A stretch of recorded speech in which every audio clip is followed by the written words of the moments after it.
Today I just wanted to do a little video talking about what I learned from having hyperactivity.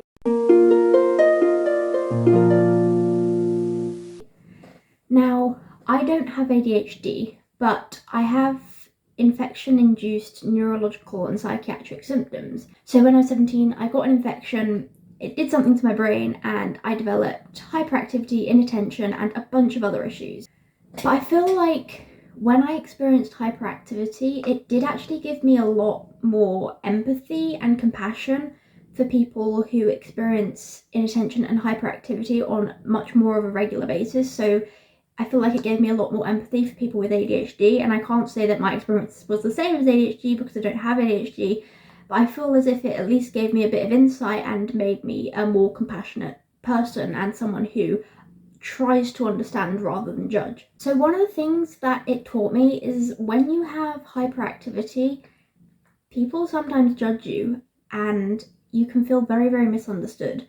So I was told so much of the time, stop changing the subject so fast, but a lot of the time I didn't even realize that I'd changed the subject, or I just was so sprightly and hyper that I just wanted to talk about so many things at once, and it was quite upsetting when people got annoyed at that, because I was just happy.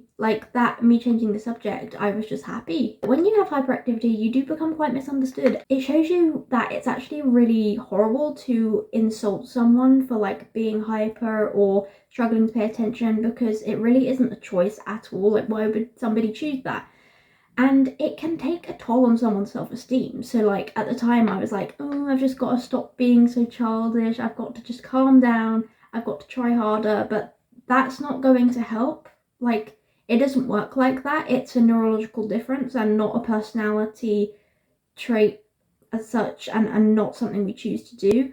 So we shouldn't be blaming ourselves for that. We shouldn't be thinking that we're a bad person. We shouldn't be thinking that we're this is what I was thinking. I was like, I'm less spiritual because I'm not Zen. That's ridiculous. Experiencing hyperactivity, not always necessarily a negative. It helped me to see the positives of it. Actually, it made me more passionate.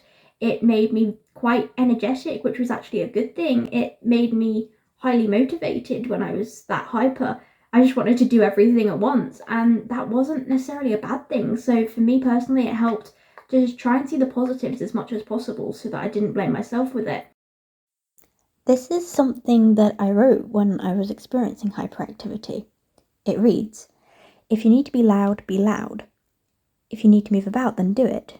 Don't let anyone make you feel bad for being hyperactive, quote-unquote immature, absent-minded, eccentric, or different in any way. You have passion, you have drive, you have enthusiasm, and you have so much to give to the world. So often, we are expected to conform to society's standards. But what if we can't? Then we must accept ourselves and embrace our unique and quirky personality. Sometimes you were never born to be subtle. You're here to make a change. So never feel like you need to dilute yourself down. Please never let go of your spark. The world needs it. No matter what others think, telling you that you need to do things a certain way or be a certain way, promise me you'll never lose yourself." Also, let me point out the "or" is spelled OT. I have noticed this now, as I'm not experiencing hyperactivity now, but I did at the time I wrote this, and I'm not taking that out because that was an authentic part of how it affected me. I would spell things wrong because I couldn't pay attention. But it gave me a lot of empathy, because I know people with ADHD apparently, I can't remember the exact thing, but I saw a quote about by the age of 12, people with ADHD receive so many negative comments. And it's really sad, because these people aren't trying to be disruptive or anything like that.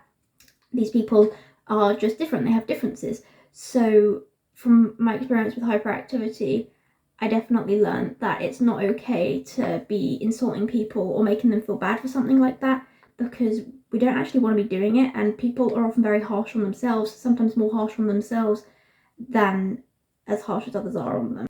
We need some hyper people in the world. Otherwise, if everybody was just chilled all the time, that would be kind of cool, but at the same time, it could be kind of boring, because we need people who have that burst of energy, that zest for life.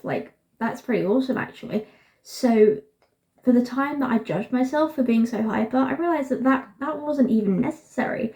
And as well as that, I learned that with the inattention as well, we shouldn't judge people because it's really not a choice at all. I went from someone who got like a really high grade in English GCSE, which is exams, secondary school exams in England, to someone who literally couldn't even write a sentence without a spelling error, and someone who couldn't even type or write at times. I had to use speech to text, and then after that I did not have the focus to go through it and edit and make corrections or correct spelling, because you know speech to text isn't 100% accurate, especially when you have vocal tics.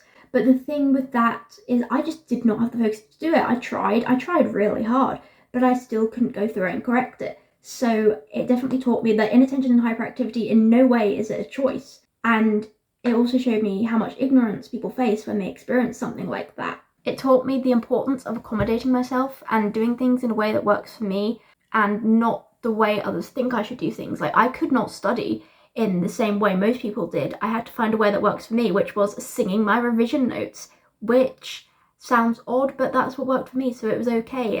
It helped me an awful lot at this time to look online at blogs by people with ADHD and listen to YouTube videos and lectures made by people with ADHD, even though I don't have ADHD myself, but because I experienced hyperactivity. So it definitely taught me again that researching the symptoms you have can help you feel less alone and can help you blame yourself less.